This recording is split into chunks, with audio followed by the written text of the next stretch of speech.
got to call back in. Did you notice? No, I did not see that. It's in the chat box. Okay. Cheryl, if you could pay attention to the chat box and let me know what's going on. Okay. Well, if I'm going to be following along on the script to do the spotlighting. That might be difficult for me to also do the chat. Can someone? I'm sorry, you all. Our social media person is trying to be let in. Shalanda Lobin. And I think she's trying to, so she can put it on our Facebook page. She's texting me saying she's waiting to be let in. She does not have to come into the Zoom. We send everyone that Facebook link. Let me. Oh, okay. She says she's into whatever she needs to be. You know, so she says she's in. Okay. Okay. Great. And just a point of clarification for everyone, just the participants and media are on the Zoom link. Membership, okay. You are on Facebook. Okay.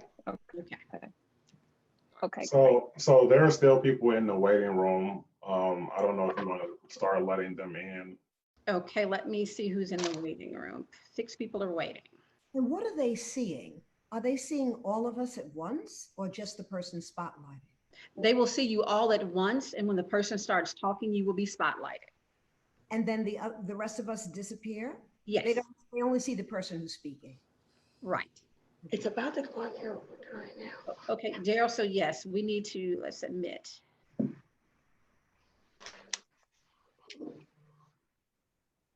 My husband just came. He said, am I supposed to see something now? I said, no, what's going on? Oh, Beverly Smith, she's saying host needs to let me in. She just sent me that. She's in. I just let her in. Okay. Kelly, we are live now. Okay. We're going to go ahead and get started.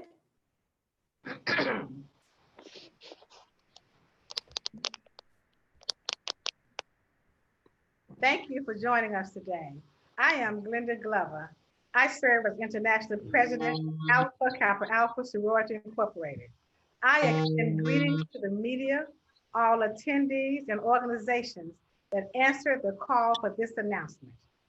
We have come together to tell the world that we as leaders of African American women organizations have stepped up, and we issue the strongest condemnation of the horrific, unspeakable killings of George Floyd, Breonna Taylor, Ahmaud Arbery, Tony McDade, Nina Pop, and too many others. Unjustified killings of Black women, Black men, Black girls, Black boys that have sparked a global movement for racial justice. We are here as one united spirit, 13 women's organizations. It was our vision to convene this coalition of African American women organizations to set an agenda for action. When George Floyd called out for his mother, he was calling out to all mothers and women around the world for justice. And we are here answering that call. When he called his mother, he called Alpha Kappa Alpha, Delta Sigma Theta, Zeta Phi Beta, Sigma Gamma Rho. He called the Links Incorporated, National Council of Negro Women, the National Coalition of 100 Black Women, Black Women's Agenda, National Cares Mentoring Movement.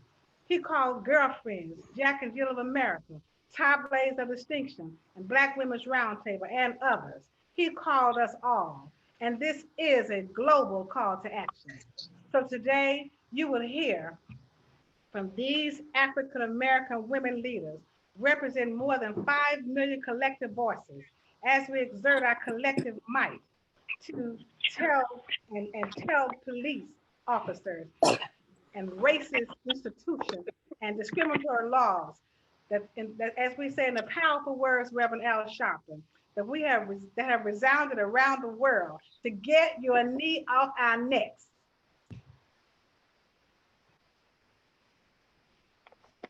Thank you, Dr. Glover. I'm going to introduce everyone to let them know what organizations that we have with us this morning and also our media. We have with us, so you've heard from the International President of Alpha Kappa Alpha Sorority. We have Delta Sigma Theta Sorority, Zeta Phi Beta Sorority, Sigma Gamma Rho Sorority, the Links Incorporated, National Council of Negro Women, National Coalition of 100 Women, Black Women's Agenda Incorporated, National Cares Mentoring Movement, the Girlfriends Incorporated, Jack and Jill of America, Inc., Top Ladies of Distinction, Incorporated, and Black Women's Roundtable. We will now proceed with the rest of the program with our next speaker, Dr. Janetta Cole. I am Janetta Betch Cole. I have the honor and the joy of serving as the president and the chair of the board of the National Council of Negro Women. Thank you, Sister President Glenda Glover, for your extraordinary vision and leadership. In African-American communities across our nation, Black women hold up at least half of the sky. And it is our responsibility to ourselves, our families, and our communities to make sure that we speak up and speak out against police brutality to our women, men, girls, and boys. And that is why our first call to action is for police reform. With the 5 million Black women in our 13 national organizations, we call for sweeping federal legislation regarding police reform. We call for decertifying or terminating police officers who use lethal force in nonviolent offenses. Eliminate the use of chokeholds of all forms. Create a national database registry of law enforcement officers that were terminated with cause or by other cities or states. Require all police officers to wear body cameras. Require de-escalation training and unconscious bias training for all police officers. We call for requiring psychological evaluations of police officers before hiring and periodic evaluations while they are employed.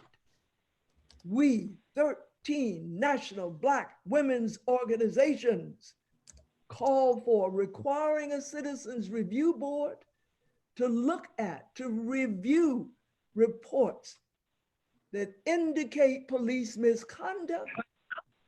And we require, indeed we demand, gun violence prevention education and training for all police. Finally, we push for the passage of hate crime statutes. As the leaders of these national women's organizations, Black women's organizations, we will keep the faith while we do this work.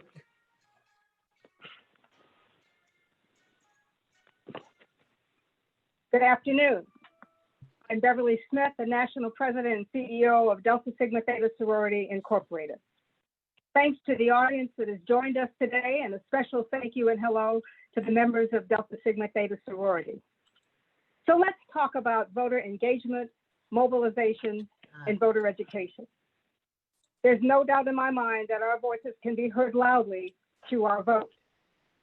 It's not time to be apathetic towards your vote or feel that your vote doesn't count, because we all know that this year, like no other year, is a year when we must get out the vote as if our inalienable rights depended on it, because they do. As a collective, this is our charge to you.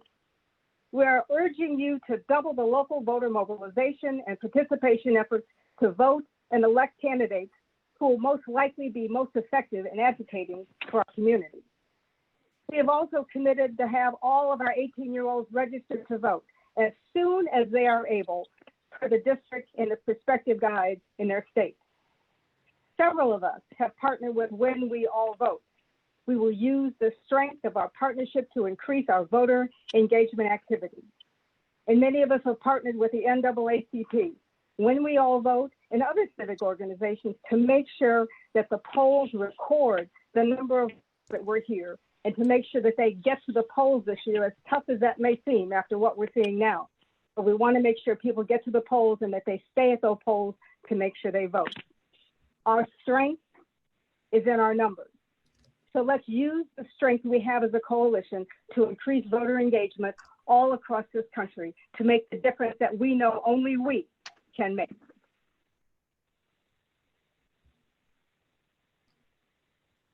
Good afternoon.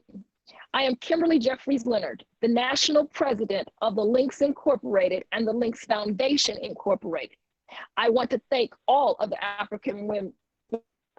American women's organizations that are a part of this powerful coalition. I want to thank the many organizations led by women on the battlefield. Our time has come. I want to thank the audience joining here, and I want to thank my over 16,000 members of the Links Incorporated who have joined today. I want to talk about the police reform and the public discourse to defund the police. We know is a polarizing subject. And while we understand that the police in its current state cannot stand, the leaders of this coalition do not support defunding our nation's police department.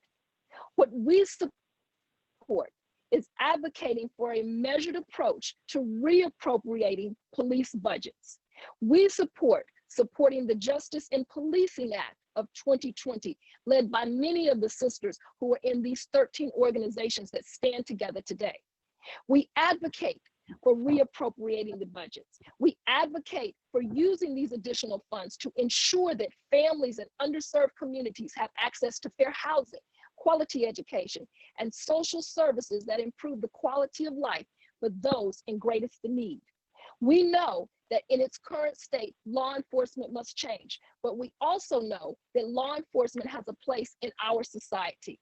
That is why this coalition of 13 organizations advocate for police reform, and we support shifting budgets to uplift our communities.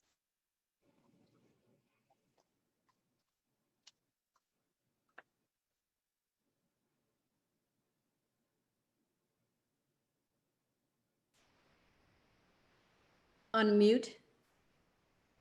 Good afternoon.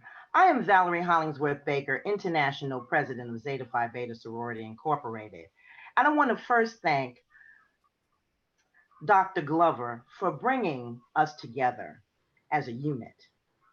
It's very important that we come together so that we can discuss and have action plans put together for the things that are happening in our society today. I am here to talk about domestic violence. Domestic violence cases during this government mandated quarantine has risen by as much as 20%, according to the United Nations data, due to stress, isolation, anxiety, and lack of resources. Domestic violence victims are finding it harder to escape their abusers, and social services that support these victims are experiencing huge budget cuts. We need new strategies to help our people, and we demand that our government establish meaningful strategies to offer protection for our children and women, as well as therapeutic services for our abusers. Domestic violence has hit our members personally in recent weeks, and we don't want to see another death. Therefore, I stand with the Sisters United for Reform and my sisters of Zeta Phi Beta Sorority Incorporated, and I look forward to working with them to make real change in our communities.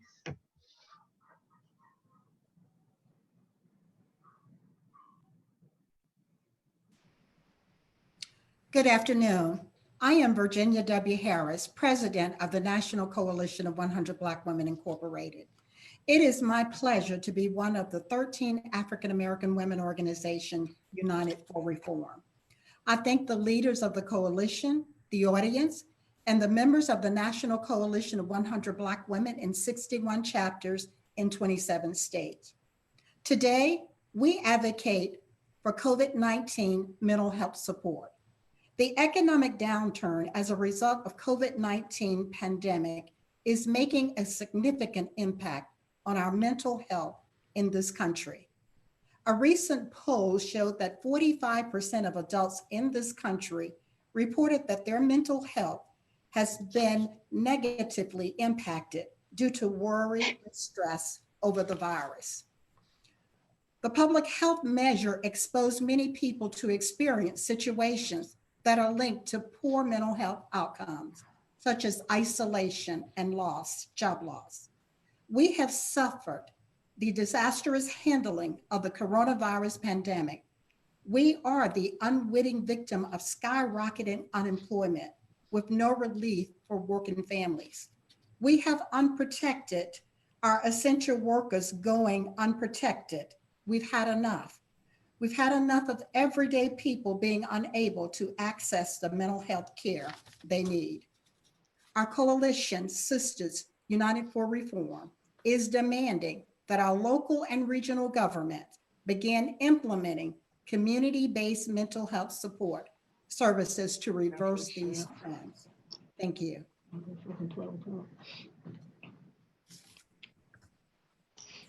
Good afternoon. I am Rashida Liberty, National Vice President for Sigma Gamma Rho Sorority Incorporated. I stand today to discuss engagement locally. Thank you, Dr. Glover, for your leadership and vision to host a forum where our voices and positions definitely can be heard. I also want to thank the members and affiliates of the great sisterhood that I call Sigma Gamma Rho Sorority Incorporated for not only promoting, but living the mission of greater service, greater progress every single day.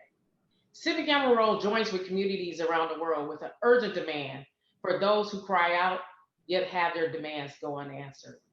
Now more than ever, we have to be intentional about our approach, not just nationally, but a little closer to home, right in our local communities. Local government manages a lot of different things, and their decisions will directly affect your life. Quality education for our children in your local schools, right down the street from your homes. Affordable housing for our elders, and accountability right now more than ever. So if any of you out there are serious about accounts, by voting in local elections and holding your officials accountable, you can create the change you want to see and experience. Remember, many landmark federal policies are and were first initiated at the local levels. This is a call to action to learn more about the issues where your voice and advocacy is needed, to find and know your local officials and contact them to secure our future. Know the issues, be vigilant, demand change, and know that the women of Sigma Gamma Rho Sorority Incorporated and this collective of 5 million voices stand ready to support you. Get local, get active, and deliver results.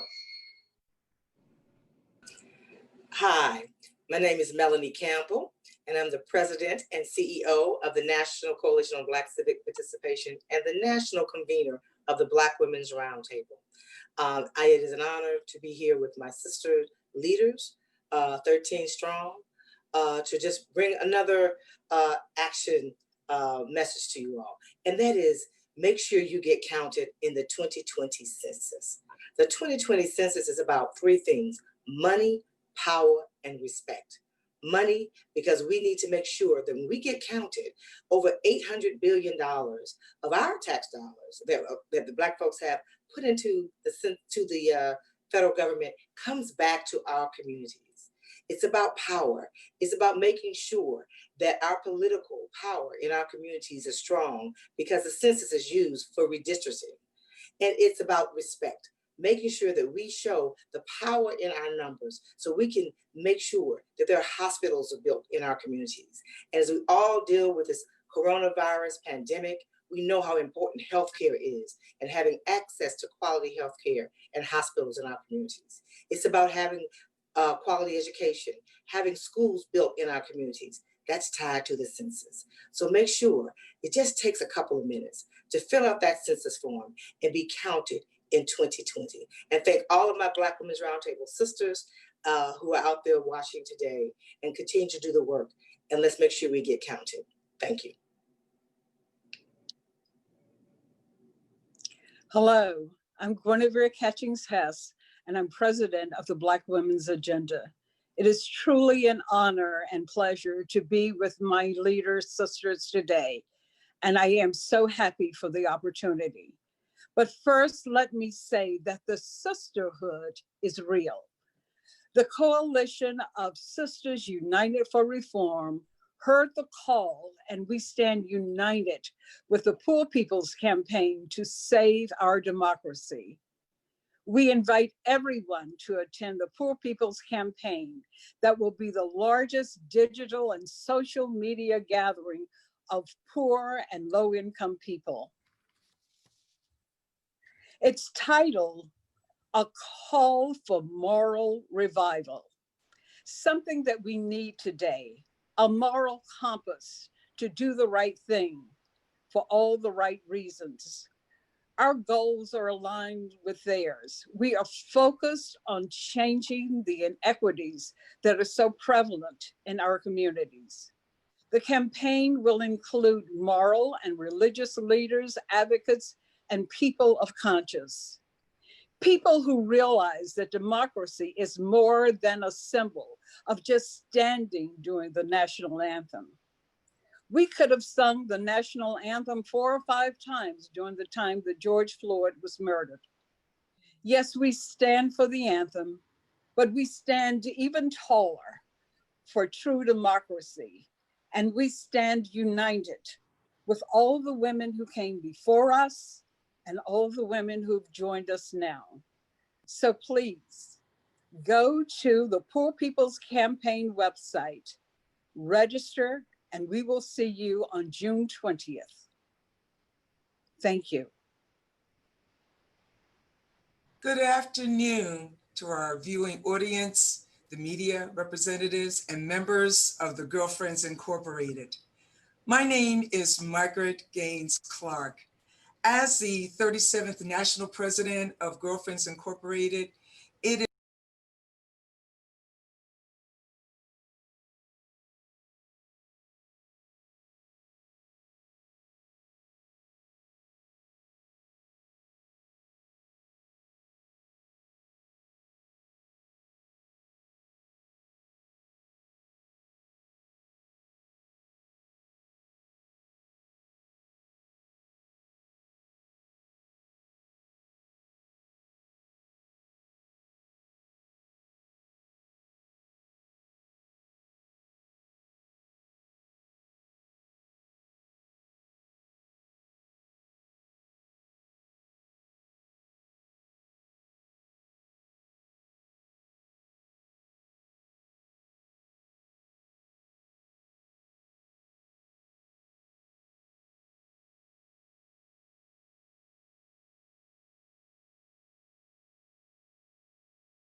Top Ladies of Distinction Incorporated and the parent organization of Top Teens of America. I am so proud to be a part of this movement this afternoon, along with our United for Reform sisters. As we continue our conversations around racism, we cry out, enough is enough. It's 2020, and yet we find ourselves in the midst of two pandemics, a racism pandemic and the COVID-19 pandemic. The Coronavirus Aid, Relief, and Economic Security Act, known as the CARES Act, was a law intended to address the economic fallout of the COVID-19 pandemic. But is it enough? Unfortunately, it was not enough, particularly for African Americans.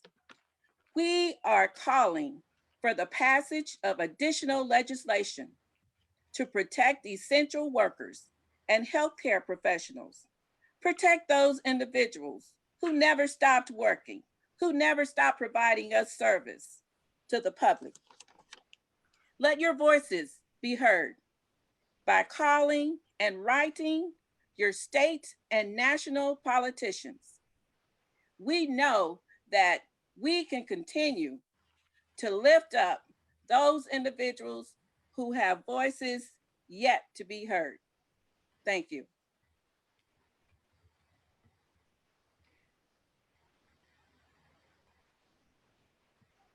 Good afternoon. This is Susan Taylor, and I am the founder and CEO of the National Cares Mentoring Movement and editor-in-chief emerita of Essence Magazine.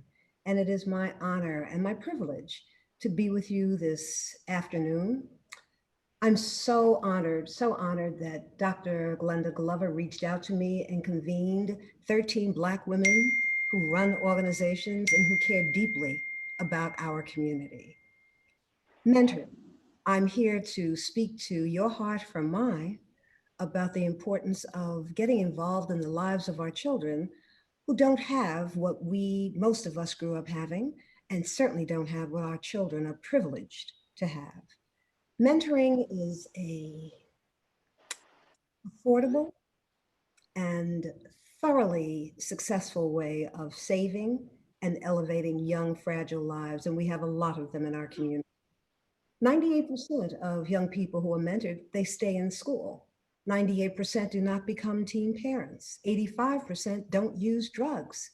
98% avoid gang participation. Gang participation is really a hunger for community.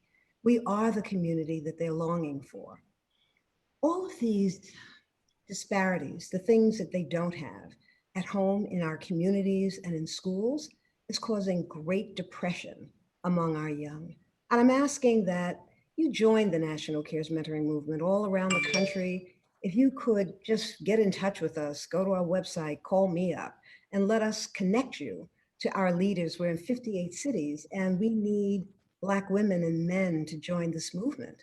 Because when the call goes out for mentors, it's white women who are the first responders, and then white men, and then Black women and Black men.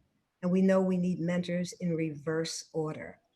Suicide, the statistics are frightening, absolutely frightening. Let me not get them wrong. It's an unacknowledged public health crisis.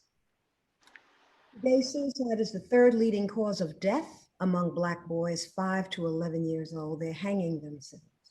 And when you look at the increase, it's stunning. For the first time, Black child suicide has exceeded white child suicide. And the increase among our boys and our girls is tragic. And we are the healing waters that they're begging for. So I ask you to please, please get involved. Put your hand on a child's shoulder so that we can keep moving our community forward. And I want to, before I end, I want to bring back to you, I should say, Dr. Glover. What happened? Uh-oh. I don't know what happened there, but Dr. Glover, Thank you. This is our agenda for America that we present to the world as African American women leaders of national and international organizations.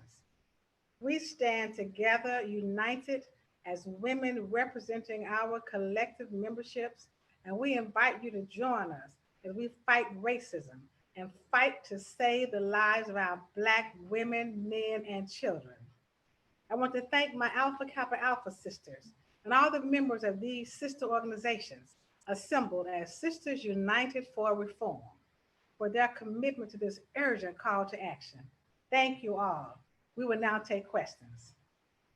Before we get started for taking questions from the media, we'd like to introduce the media that we do have with us. We have Rosetta Perry with the Tennessee Tribune, Roland Martin, Emily Davies from the Washington Post, Sybil Wilkes, Brand Victorian from Madame Noir, Hello Beautiful, Erica Francis from WKRN Nashville, Tri-State Defender, and David Steele from The Undefeated. We will take our first question from Ms. Rosetta Perry from the Tennessee Tribune.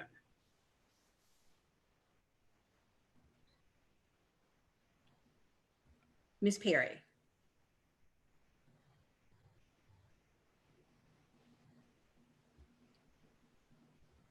Okay, we will go to our next media person that we have, Roland Martin. Mr. Martin is on with us, and he's also streamlining us as well. Mr. Martin.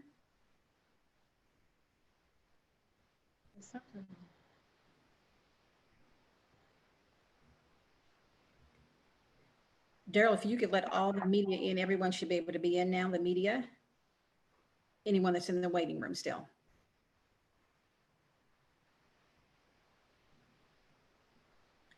So I will go ahead and take any questions from the media. Who do we have on?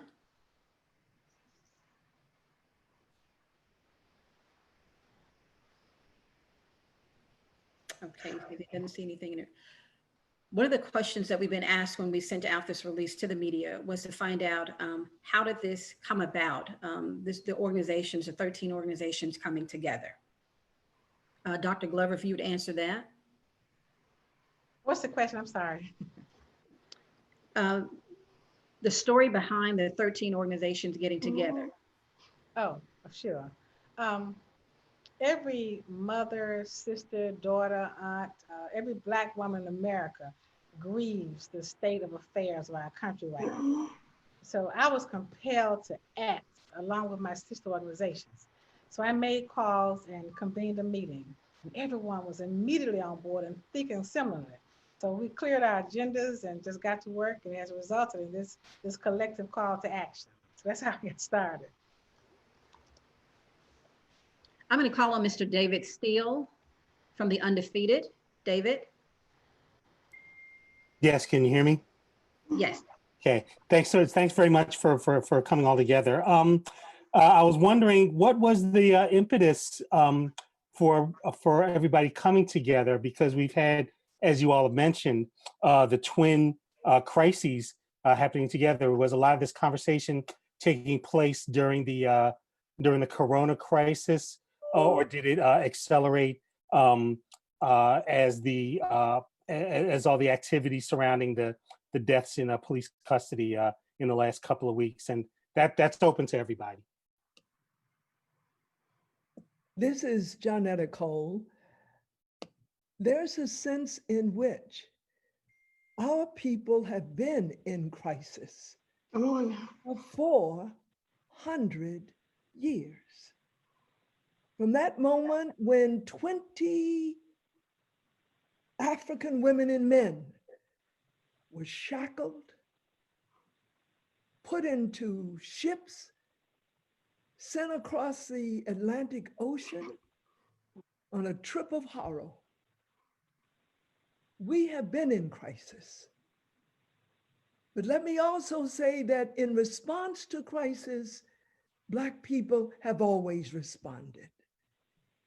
It isn't always the same response, but we do not own being victims.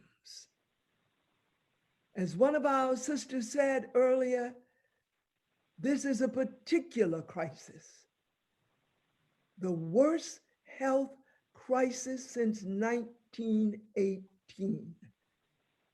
It is a pandemic. But we've also seen a resurgence of that other virus that has not left us since 1619. And that is the virus that two of our sisters spoke so eloquently about: systemic racism. Let me also say that we sisters are always in touch. It's not like, you know, Dr. Glover had to go looking for us. Where were we? Could she find us? We're always in touch. But there was this groundswell of conviction that to this particular crisis, the murder of our women, our men, our girls, and our boys, we would formally come together as 13 national Black women's organizations. Hi, this is Beverly Smith. I'll answer that same question. You know, when you ask how did we come together, I think I have to say, how could we not come together? The impact that we can have when you think about 13 organizations and 5 million Black women. Now just think about the power of 5 million Black women speaking up in unison with a single voice. The difference that we can make as an organization. Coming together. The impact we have and our circle of influence that we have in the world today is phenomenal. We need to, and we realize that we have to take advantage of who we are and what we stand for, and the things we can impact. As mothers, as aunts, as grandmothers, the influence we can have to grow the power and the strength we have is incredible. This is our time. I think it's been our time, but the recent crisis we've had and what's happened with George Floyd has highlighted the time that we need to have and the fact that we can in fact make a huge difference. It's an election year.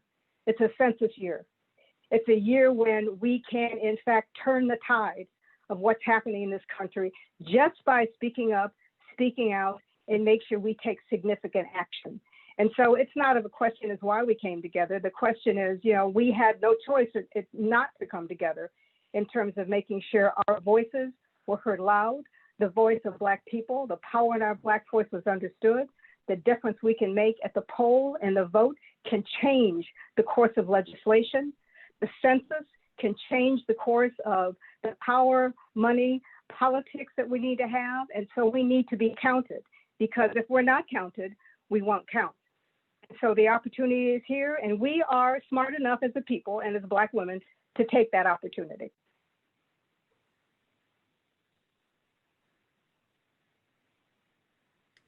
Dr. Jeffries, unmute, please. Yes, I just want to reiterate what my sister presidents have said. You know, so many of the members of our organizations are in all of these organizations. And one of the things that we wanted to show as Black women is that we stand together. And the murder of George Floyd was when we said enough is enough. As Sister President Cole said, we all are in constant contact. We all have the same values. And it was time for us to show the world the power of Black women standing.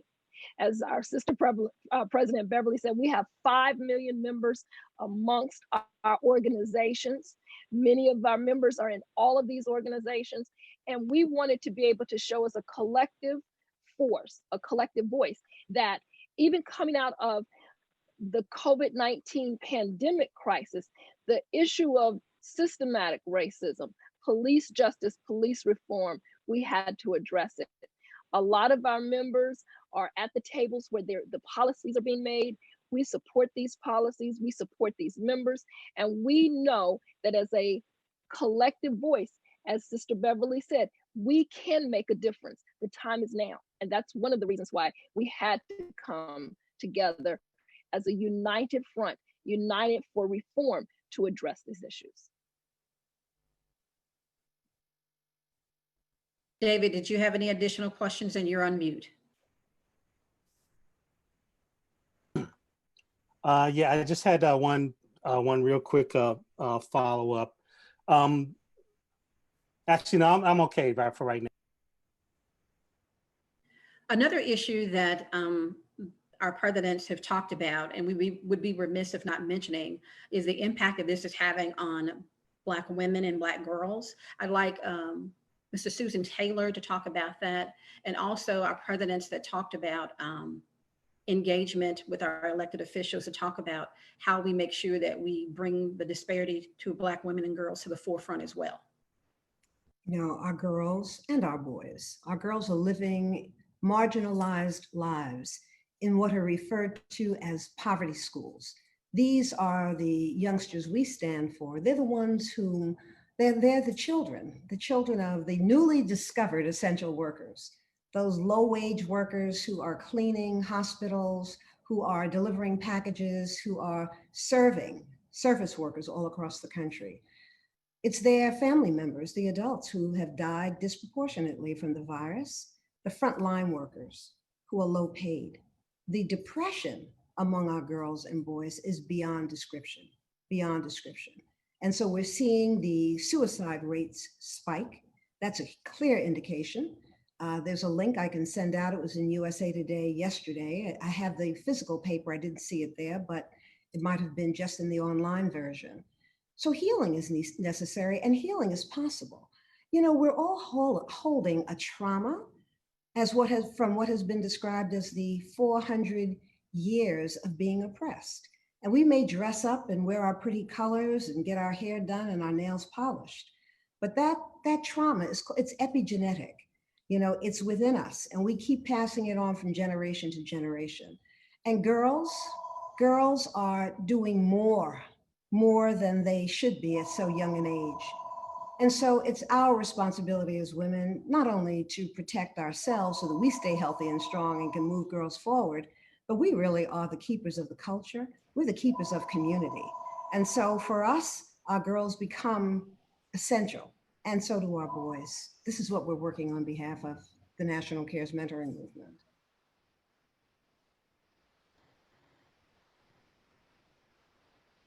Okay, and if we could have the top ladies of distinction to answer that question, as well as the Black women agenda.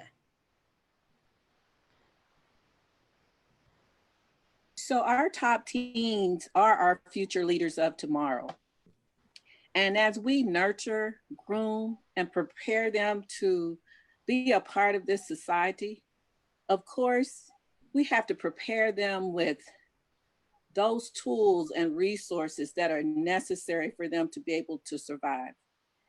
Our boys and girls ages 13 to 18 years old are very intentional about our programming and how we lead and guide them so that they can have a productive life. They are individuals who have thoughts of their own. We take into consideration those individuals as boys and girls seeking to fill in those gaps where school and the community and the church perhaps does not. We ask that each of our members mentor one of our top teens. Each lady is responsible for mentoring one or more top teen in their chapter. And so it's always a good thing when you have children that are not only interested in programming to assist them and helping them to be successful, productive citizens, but as we train them with their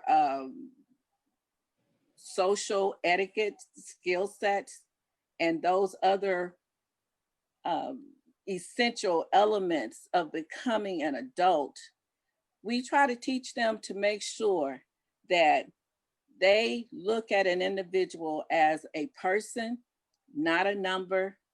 They are taught to respect themselves, the community in which they live, and respect others around them.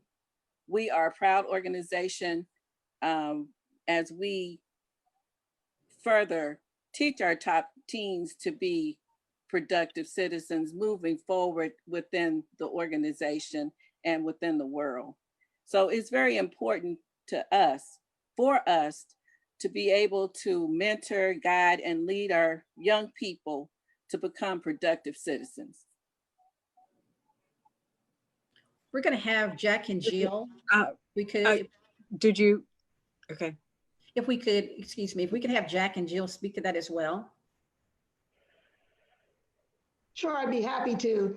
Let me say this. I agree with the people that are speaking. It's really about leadership. Our organization is all about that. And many of these women have been in our organization with their children. So they understand it's about leading our children to be the best leaders that they possibly can be. So at a young age, we believe that it's important to teach our children about advocacy. So we do that. And then we lead up to that to when they're teens. This past September, we brought 1,000 kids to Congress. We brought them there and they spoke. They were the ones that to talk about what bills they were interested in. They talked about gun violence. They talked about education and equity. They spoke their voice. They were so good that senators and congressmen came up to us and said to those children, we could use you. You can help us to write a bill. They are the ones leading the way, although we are the ones who are instructing them. They're the ones who stay woke. They keep their parents woke, and they keep telling us, we want to be the advocates. We want to be in the street. And so many of them were leading. We had a young lady who led in Wellington, North Carolina. She led her own protest. She's 16 years old, Olivia Moore. And it was so impressive to us to be able to see her. She wasn't afraid. They were without fear. They want to understand what the facts are. They want to tell us what the facts are. But I can say this generation is about a generation who wants to see change. And we are giving them the tools, not only our children, but children in the community to be able to have that so that when they speak, they know what they're speaking about. So when they act, they know what they're acting about. That when they vote, they're voting for the things that will help their people and not just some people, but all of our people. So thank you. Thank you. I have media that's sending me questions, 2 questions we'd like to have follow up. First, to Dr. Glover as an HBCU president and college students and interacting with police and just being engaged to vote. And then the second question we'll have answered by the Black Women's Agenda and Melanie Campbell about engaging young folks and letting them know. I think the question is letting them know that the old way is not a bad way, and we know they want to interact differently. How do you talk to young people about engagement and centering their rage? Dr. Glover, first about HBCUs and your students. Well, thank you. I do serve as president of Tennessee State University. I'll repeat that for those who didn't hear that. I serve as president of Tennessee State University. And I'm happy to answer the question regarding this because, well, first, students have gone through so much with this CARES, with this COVID-19. And it tried to be corrected somewhat with the CARES Act and the funding. We're very appreciative of that. But until we can talk about the root cause of all of this, the root cause of the virus itself, and then the root cause of why HBCU is suffering so hard with this. One, because of the inadequate funding that's happened over the years, the disparity in funding. So when there's a catastrophe, when there's a pandemic, it becomes a catastrophe among HBCUs, just like this virus. It affects African Americans much more, at much a higher level because of the high blood pressure, because of the diabetes, because of the respiratory challenges. And I always say that it's because, not necessarily because of that, it's because of the discrepancies, the disparity in healthcare, the neglect, the discrimination in healthcare all those years when there was not proper treatment. So it's grown up in the bodies of African Americans. So now, yes, you're gonna experience it much, much harder. It's the same for HBCUs. There has not been funding for the universities and the colleges. So knowing that, the expectation is that we're gonna have to jump in there now and do like everybody else. When it's almost an impossibility because you're so far behind financially than other universities. But there's been so much, it's problematic on its face. So we're appreciative of the CARES Act and the stimulus funding that takes us a distance, but there's so much more that needs to be done.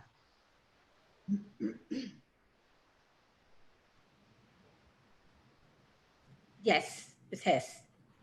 Okay, thank you.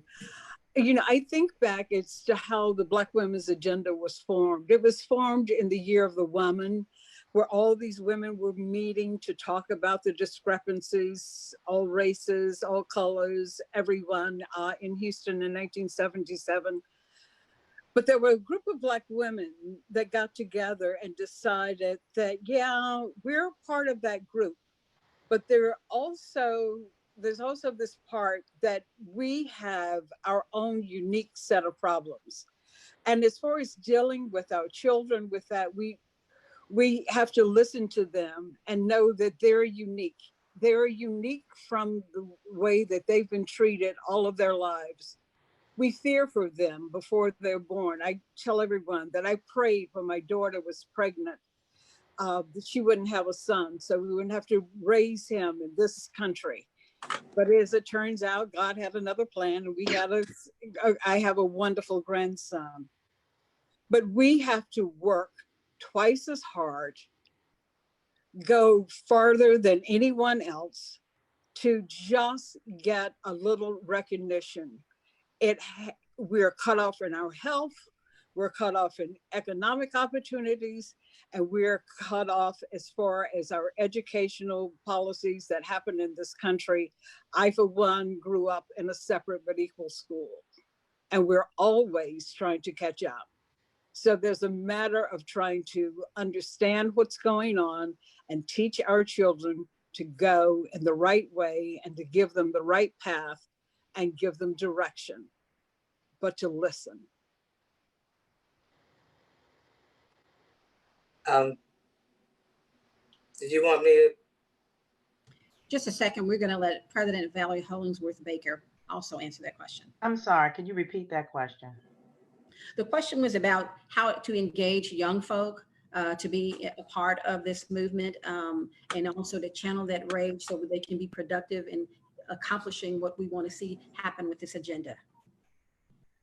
Well, to engage young folks, you have to be engaged yourself in exactly the type of educational component that you need to provide for them. We have our own youth groups in Zeta Phi Beta Sorority Incorporated, and we call it from the cradle to the grave because we try to move them through their different sectors and all the way through high school, through college, and then, hopefully being a member of the organization. But in trying to engage them, we try to make sure that we give them the tools that is needed and the explanations that will help them to understand what it is that we would want them to see, so that they will be able to then go out and utilize this information. Because at this day and age, our new young people, as I would like to call them, they are very inquisitive. They are on top of everything. They're more on top of things than we were. So we have to be able to keep up with them so that we would be able to help them. So we engage in the different activities and those things that we would like them to be able to work with us, so that they will get that opportunity to see leadership, to understand what it is, and to move forward. May I add something to that? Can I get in? I think I was after you now. David still has a question. President Campbell, please go ahead. Oh, no, go ahead, and then I can. Well, if you could answer that question, David. Okay. Yes, please. If you can answer the question, I'd be glad to. The one thing.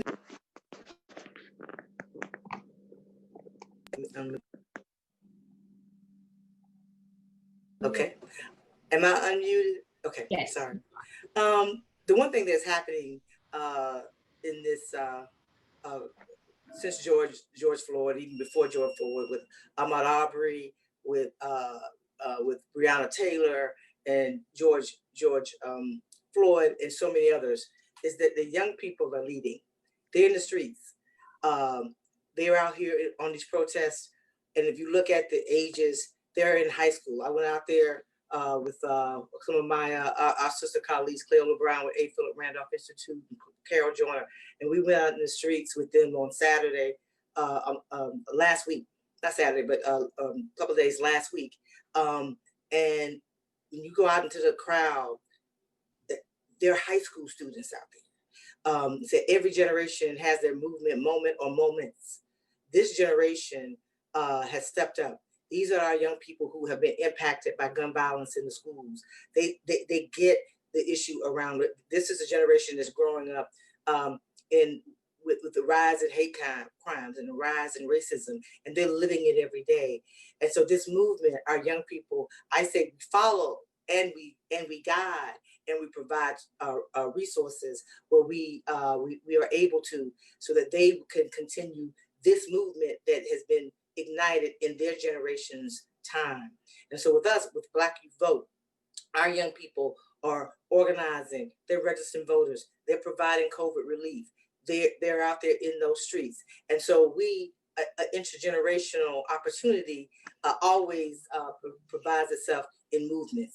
And so I say, I learn from you and you can learn from me, and we can be that much stronger together as a force. And so I just praise our young people and everybody on this call who are already doing so many things to mentor, but they are out there leading, and we're going to guide, support, and lead where need be, train. And that's part of what we're doing. We're training what we're calling foot soldiers for democracy. We have shortages in the polling places. Georgia, anybody that saw the news last night saw all of those folks having to stand in line. Why do they stand in line? They need poll workers. Our senior citizens, a lot of us even on this call are impacted by Corona. We can't go and work in the polling places. So we need to all become help our young people become those poll workers, so we can make sure that what happened in Georgia yesterday with people standing in line for 5 and 6 and 7 hours, that our vote is not stolen in November. So I'm excited, and we're just going to keep supporting our young people. Should I? Just something briefly that I want to say. The Congressional Black Caucus asked the National Cares Mentoring Movement to bring some of the young people we serve across the country to Congress to talk about Black child suicide. They said that they had heard from psychologists, they heard from teachers, but they hadn't heard from young people. So we brought a whole group to testify before the CBC. And I share with you, because all of us, whether we're biological parents or grandparents, all of us have young people in our lives. And more than anything that was spoken, and they spoke from their hearts, all of them had attempted suicide, and obviously none of them had succeeded. But this is what resonates. This is what they said. They said that when we speak, you don't listen, adults. You feel that we are teenagers and that we don't have problems. And I think that most of us, maybe when we were teenagers, I know I was pretty free and riding my bike and having a good old time. I grew up in Harlem and Queens.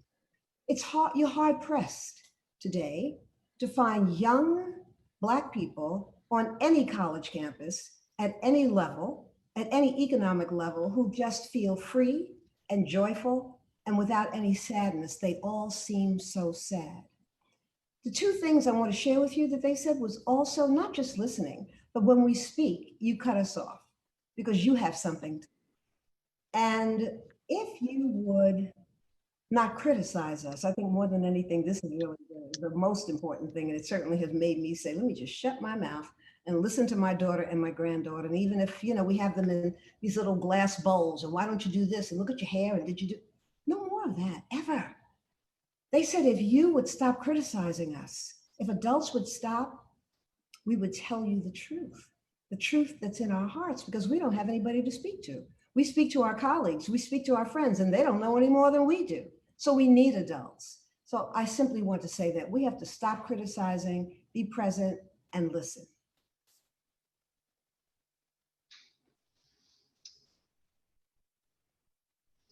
I have the awesome opportunity of being a parent of a millennial, as well as what we now call our Gen Z. And so in listening to their particular needs and desires as to how they address the situation is very unique. Organizationally, of course, Sigma Gamma Rho has many different ways that we engage with our affiliates, which we call our Roar Club, and we also have a club called the Rosebuds. We groom those young ladies from end to end, of course, not only to become members of the great organization, how we groom them to be women leaders in their communities, because that's what it's all about. We may wear different colors, we may represent different shields, etc., but we have a common purpose, and that common purpose is usually around empowerment of women, empowerment of youth, and serving our communities in a broad way, especially through a social action agenda. And listening to what Susan Taylor said is so true. And listening to our children, I have had that opportunity as a mother to listen to my children navigate this very complex situation and help to develop strategies on how they think. They think very differently, and I invite that conversation. I think we have to continue to hear those voices, whether it's through Jack and Jill of America, whether it's through Top Teens of America. We have to take this young energy that we have and this passion that we have in our world and really listen, hone in on it, and make sure that we're providing the right level of support to make them successful in the things that they want to do. They will carry our future. And so there is a heavy investment there, whether organizationally, personally, or from being a mother or parent or mentor in any situation. I too agree with most of the comments that we've heard from our sisters about mentoring and how important it is. The 100 Black women have a strong mentoring program. We start with elementary, secondary, and high school and college students. It is important that we listen, that we give them a chance to talk, that we empower and embrace them along the way, and that we encourage them to be vocal about things that trouble them so that they are not left behind because nobody listened or there wasn't someone home when they got out of school in the afternoon. So we worked with students at all ages, and it is so important that we understand the importance of sometimes what they're thinking, how they are feeling, and allow them to share that with us. And I am very fortunate to be partnered with the Mentoring Cares program with Susan Taylor, and we've had some wonderful interaction with young people and mentoring across the country. I agree with all of my sister friends. And one of the key things that I always remember that my grandfather used to say is more than one way to skin a cat. And in this whole environment that we're in, we need to learn how to also let go. Once we mentor and provide the platform for our young folks, allow them to lead. They're always looking towards us for getting confirmation that they're going the right way, but allow them to do that. And also allow them to take advantage of what is good for them. And we're in a world of social media, and certainly 40 years ago, when we were doing this movement, social media was not even heard of. Allow them to use it to the max so they can reach those individuals who may have not even known about HR 1 and all those other bills that we need to be aware of. And I am so proud of what I'm seeing. And as my sisters have said, I have children that are in the Generation X and above, and I have to sit and listen and get their perspective. And just remember, all the collective ideas are the ideas that's going to make the change. We may not be the change makers or the change holders, but we can certainly create the change.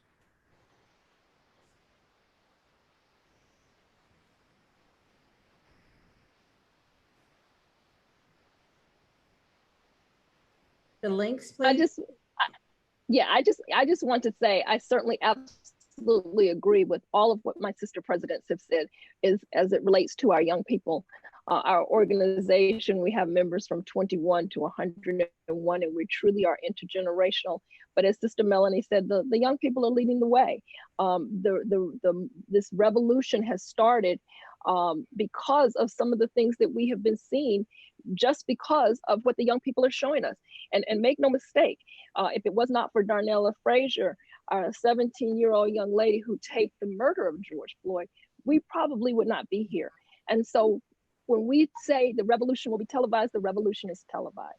And our young people are looking to us, as Susan said, to listen, to support, and to ensure that we're moving in the direction that will support what they will need to have a better future. And so I think that the fact that these 13 sister leaders have come together with the members of our organizations is sending a strong message to our young people to say, we hear you, we see you, and we're listening to be able to support you in any way we can through the weight of our organizations.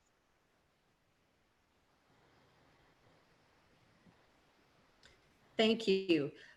We're going to go to Dr. Glover to close things out. That is our last question that we had. Dr. Glover. Well, thank you, and thank you all for tuning in today. We, as African-American women leaders, know we have to step up and lead. That's what we are called to do. So we thank you for participating with us. I want to tell you something that was very dear and emotional to me, which is why we're so invigorated and ready to assist however we can. I was talking to a young man about what he wanted to do with his career as he proceeded through academically and through his profession. He said, I said, so you're young now, so how do you see yourself in 5 years? What do you want to do? What do you want to be? He said, President Glover, I want to be alive. Now that is startling. He wants to be alive. So I ask all of you to tune in with us, join with us. We're just getting started. We have a lot of work to do. So we thank you again for tuning in, and there'll be more to come. Well, thank you so much. That will wrap up everything. I will be sending headshots and bios of the presidents to each of the media that were on with us today. Thank you again for joining us.